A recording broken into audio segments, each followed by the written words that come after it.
EODM. Dodgers and Mets tonight for all the marbles. All the little marbles. The way it is now, there are so many rounds of playoff games, so many more opportunities for money to be made, that it goes on and on and on, seemingly without end. When I was a kid, the Eastern Division champ played the Western Division champ, and the winner went to the World Series. Now the North plays the South, and the South plays the West, and the wild card winner of the Central plays the wild card winner in the East, and the winner of that plays the winner of the North, and on it goes. I'm exaggerating, but you get my drift. Anyway, if the Dodgers lose tonight, their season's over. You gotta like their chances. I mean, the game is at Dodger Stadium, and they got Zack Greinke pitching. He's their ace. They're paying him $30 million a year, while poor old Clayton Kershaw only gets 25. One of the things I miss about New York is the intensity come playoff time.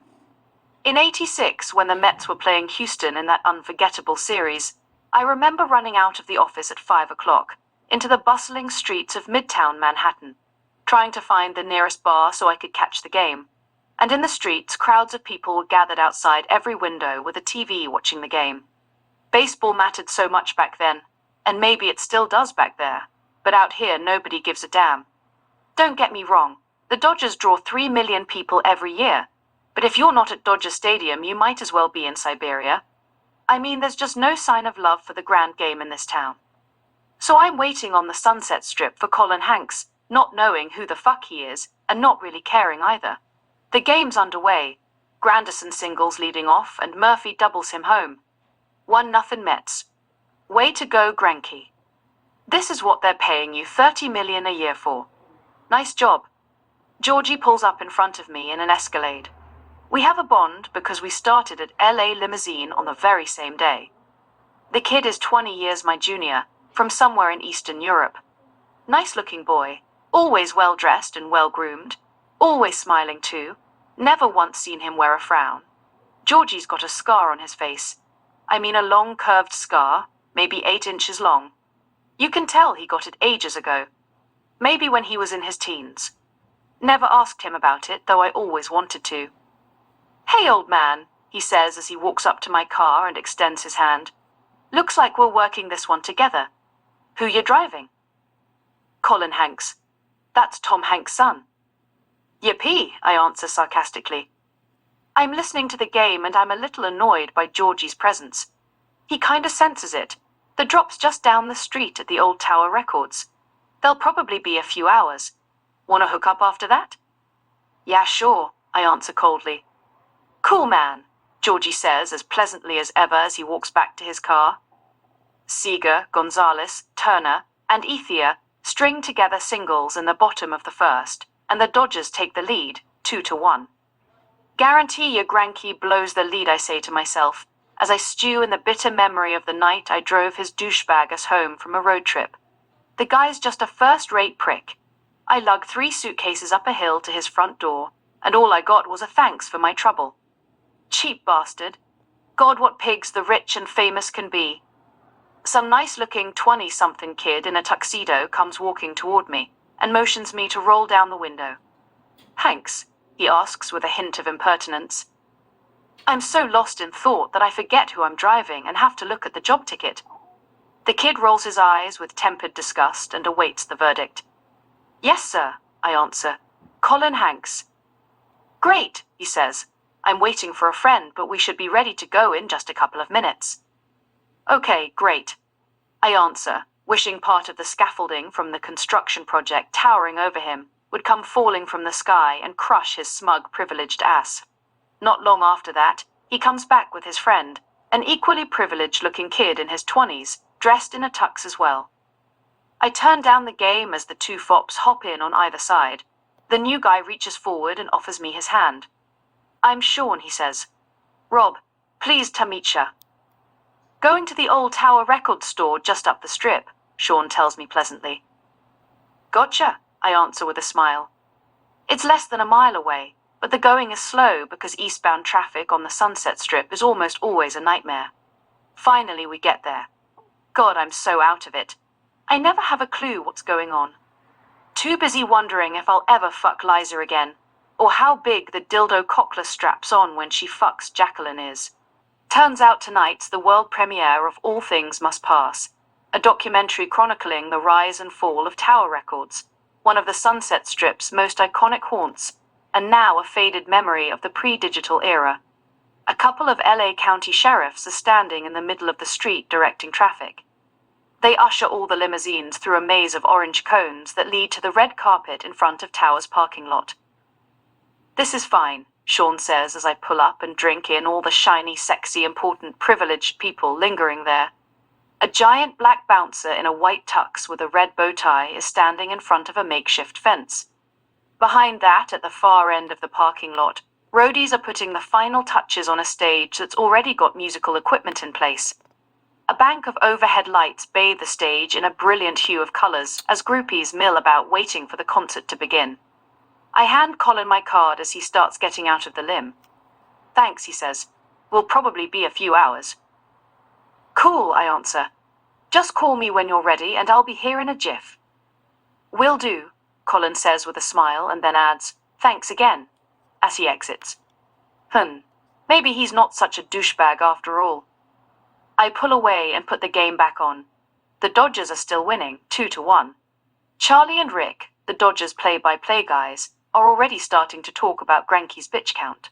It's almost at 50, and we're only in the third inning. As usual, I start fuming. Are you fucking kidding me?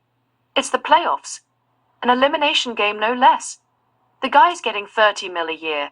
Let his fucking ass pitch till his arm falls off. I don't know who coined the phrase, bitch count, but it's probably the most accurate term in all of sports. Georgie calls me. I'm meeting my girlfriend at Ben Frank's. Why don't you swing by and meet her? Oh, great. Just what I need. More salt in the wound of my sexless, loveless, pathetically lonely existence. But what the fuck? Let's see what Georgie's girl looks like. Maybe I'll have something new to jerk off to tonight. Good old Ben Frank's Diner. Another LA icon. Can't help but think of the time way back when I went into the video store a few doors down and shoplifted a Savannah porn vid. Savannah was a brand new knockout smut starlet that I was completely obsessed with, and there was no way I was leaving without her. This was back in the days of VHS porn. Stuffing that fucker in my pants and walking out with it was no small task, but a porn fiend's gotta do what a porn fiend's gotta do. Savannah went on to become one of the biggest names in porndom, and then committed suicide when she was 24. What a fucking tragedy. No, porn's not evil. Georgie and his girl are sitting side by side in a booth splitting a burger and fries. I sit down across from them. She's a 20-something honey, tall, skinny, Colombian. Dark complexion with big brown eyes and straight brown hair. I notice her perky tits jutting out from behind the tight top she's wearing. Georgie's sitting right beside her with his arm around her shoulder. Where'd you two meet? Online. Gee, there's a surprise. Her name's Lorena. She's going to Santa Monica College on a student visa. I want to tell her about all the other online shit Georgie's got going on. I'm so bitter and twisted and lonely and jealous, so aware of the decades that have slipped through my fingers, so painfully aware of the morass that separates me from a chance with a chick as young as Lorena. Eleanor is our waitress. She made it onto an episode of the A-Team in '84, but it was all downhill from there. She's pushing 60, overweight, overworked, underpaid and exhausted. What'll it be? She asks. God, I just want to get the fuck up and go. But I order some fries and pretend to be fine as the battle in my mind about whether or not I'll ever have a chick so young again rages on. Georgie is very kind and caring and loving, and it's working like a charm. I wonder how many other Lorenas he's hiding. My fries come. I drench them in steak sauce. Georgie and Lorena laugh hysterically as I inhale the tasty concoction. Small talk continues at a snail's pace until finally Lorena announces that she has to be going. Yeah, me too, I say as I slap a 5 on the table. Nice to meet you, Lorena. See you back there, Georgie. I climb in the lim and pretend I'm on the phone as Georgie walks Lorena to her car, which is parked right in front of mine. They start French kissing as I pull away. I post up in front of the McDonald's in that parking lot on Crescent Heights across the street from Chateau Marmont. Georgie pulls up beside me a few minutes later. He gets out of the car with a huge smile on his face. Lorena's a babe, I tell him approvingly. I know, plenty of fish in the sea is the bomb. Georgie walks toward me and shows the face of a pretty blonde on his iPhone. Got a date with this one tomorrow, he tells me with a shit-eating grin. He's me 20 years ago. I can only smile and offer an attaboy chuckle. Kinda boring just standing there talking shop, so I get back in my car and put the game on. What a surprise! The Mets have tied it. Way to go, Grunky. Charlie and Rick are trying to figure out why the $30 million man is pitching from the stretch, even though there's no one on base. There's one out and Murphy's up.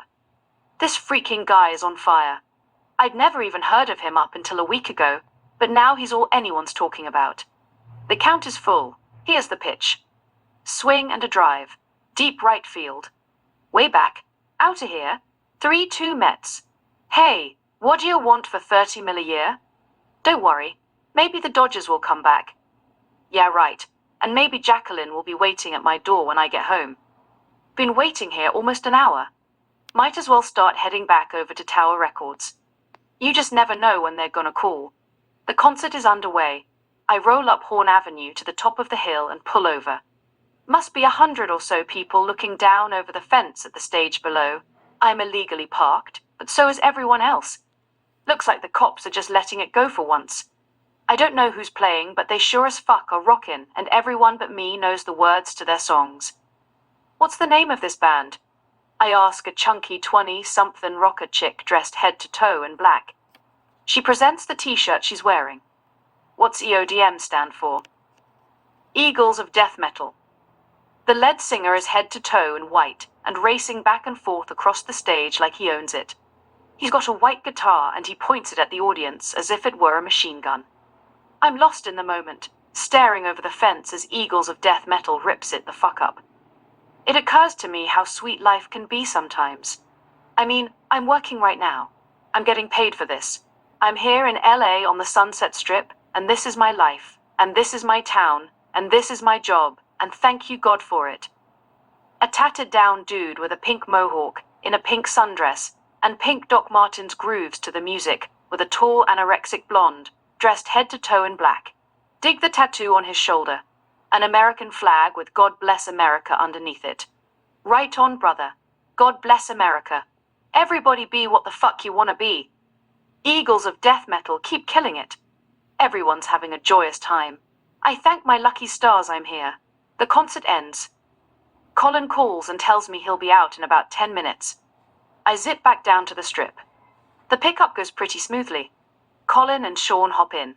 Just back to Sunset Tower, please. Colin says politely. In minutes we're there. I pull up in the tiny little driveway behind a silver Maybach and wait with bated breath for some green paper to make its way into my hands. No luck. Thanks, Rob, Sean says as he and Colin hop out of the car. Yeah, man, thanks, Colin says as both doors slam shut.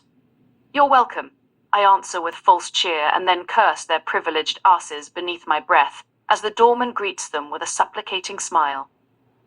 Some Middle Eastern-looking kid in a black Armani suit comes out with this ridiculously hot blonde in a tight red top and skin-tight blue jeans. They hop in the Maybach. I'm pretty sure I'm older than the both of them combined. I'm also pretty sure that oily-haired prick has more money in his pocket than I'll make in 6 months. I'll bet he has 1,000 chicks just as hot as that blonde at his beck and call at all times too. God, my life sucks. My car's a piece of shit. I'm starting to go bald. I'm broke and I'm almost positive I'll never fuck a chick as hot as that one again. It's just around 11, and I'm pretty sure I'm done for the night, but I don't want to risk getting sent to LAX for a red eye. So I pull over and put the game back on. Actually, it's long since ended. The post-game guys, Kevin and David, solemnly review the night's results. You can tell by their tone that the Dodgers season is over. Devastated fans call and lament another disappointing year. Ted in Pacoma says the team should change its name from the Los Angeles Dodgers to the Los Angeles Losers. Good call, Ted. I couldn't agree more. Fred in Los Feliz wants Mattingly's head on a platter. I disagree, Fred. It ain't the manager's fault his players always choke when it counts. Plus Mattingly always tips the driver. People keep calling and whining as if the Dodgers getting knocked out of the playoffs is some great tragedy. You think they'd be used to it by now. I mean, it's been almost 30 years since they won the World Series. I can't take it. Bye-bye, Dodgers. See you next year. I spend the next half hour cyberstalking Liza, Jacqueline, and any other chick that comes to mind. But even that gets boring. I Google Colin Hanks. Wow, he's on a show based on Fargo, one of my all-time favorite movies. I had no idea. How about Eagles of Death Metal? Looks like they're just about to kick off a European tour. Check out all these cities: London, Paris, Munich, Vienna, Zurich, Rome, Barcelona, Madrid, Copenhagen, just to name a few. Could you imagine? God, I wish I was a rock star. Author's note. Just weeks after their gig on the Sunset Strip, Eagles of Death Metal were playing the Bataclan Theatre in Paris, France, when a series of terrorist attacks unfolded across the city. 90 concertgoers were killed.